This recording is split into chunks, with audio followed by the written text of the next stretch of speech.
দেখুন আমার সেদা মামা হাড্ডি কাটছেন, তারপর আমার রাঙ্গা মামা এই মাংসগুলো করেছেন, ছোট মামাও মিলেমিশে মাংসগুলো করেছেন। এই যে দেখুন আমাদের কষাইয়ের ফিস তো 10,000, আর সেটা তো খুব বড় বড় হাড্ডি কাটছেন। দেখেছেন এই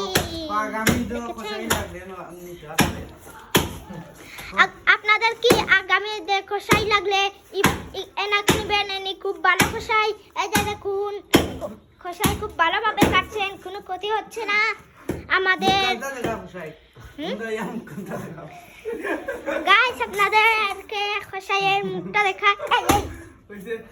এই যে দেখুন কষাইয়ের মুখটা, এই যে দেখুন সেটা তো অনেক কাছে। আচ্ছা দিকা রাঙ্গা আমার মাংস কাটিয়ে অনুভূতি কি লাগবে? রাঙ্গা আমার দিকা মাংস কাটিয়ে রাঙ্গা আমার অনুভূতি কি তাতে রাঙ্গা আমার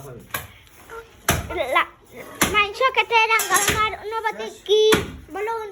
মাংস কাটিয়ে অনুভূতি আর কি তা কাটতে কাটতে কমরুমরে বেদনা ধরি লাইছে বুঝছো নি। আমরা দ্বারা যে কষাই আছে কষাই খুব ভালো মানের কষাই, যদি কেউ সামনের ঈদে লাগিয়ে থাকে তাইলে যোগাযোগ করবা। আর কষাইয়ের বাজেট বেশি বুঝছো নি, যার কারণে আমি আমার হাত টানে ছাড়া করি দেয় তো বালা কষাই থাকা বাদেও। তা আপনারা যে কেউ চাই তাইলে যোগাযোগ করুন, যেন আর আমার বাইক নিয়ে এখন কইব কবা বাইক না দেখতেই পেয়েছেন আমাদের কষাইকে।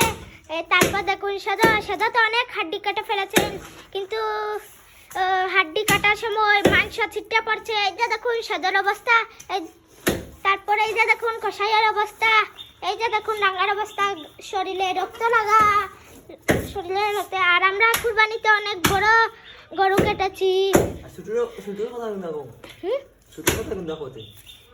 সেটা আপনি কিছু হোক কা আমি আর চিন্তা করার নাই, গরু আসতে দেখলা ছোটটা অনেক বুকা।